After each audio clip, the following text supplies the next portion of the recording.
اللهم صل على محمد وآل محمد اعوذ باللہ من الشیطان الرجیم بسم اللہ الرحمن الرحیم۔ آج کون سا درس ہے؟ چھٹا۔ آج چھٹا درس ہے، اور اگر چھٹا کہا جائے اور چھٹواں کہا جائے دونوں میں کیا فرق ہے؟ جی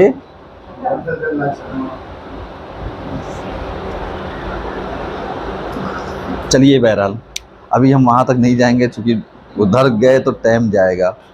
تو بہرحال علیہ السلام، یہ جو بحث ہماری چل رہی تھی، اگر آپ کے ذہن میں ہو، ادھر آپ کو صحیح دکھے گا، ادھر دکھے گا، ادھر دکھے گا، دونوں طرف دکھے گا۔ خیر، یہاں پر چونکہ ہم نے شروع کیا تھا کہ احکام خدا پر عمل کرنے کا راستہ کیا ہے، تو ہم نے بتایا تھا قرآن، حدیث، سیرت معصومین، عقل اور اجماع، اور اس کے علاوہ بتایا تھا کہ جن چیزوں میں ہمیں عقل سے کام لینا ہے وہ چیزیں ہیں اصول دین، اور جن چیزوں میں ہمیں تقلید کرنی ہے یا ہمیں عالم ہونا ہے یا متعلم ہونا ہے وہ ہے فروع دین۔ صحیح ہے، یعنی یہ ہے لب و لباب خلاصہ۔ اب اس کے بعد جی علیہ السلام، یہاں پر جو دوسرا سوال ہے، تقلید کیوں ضروری ہے؟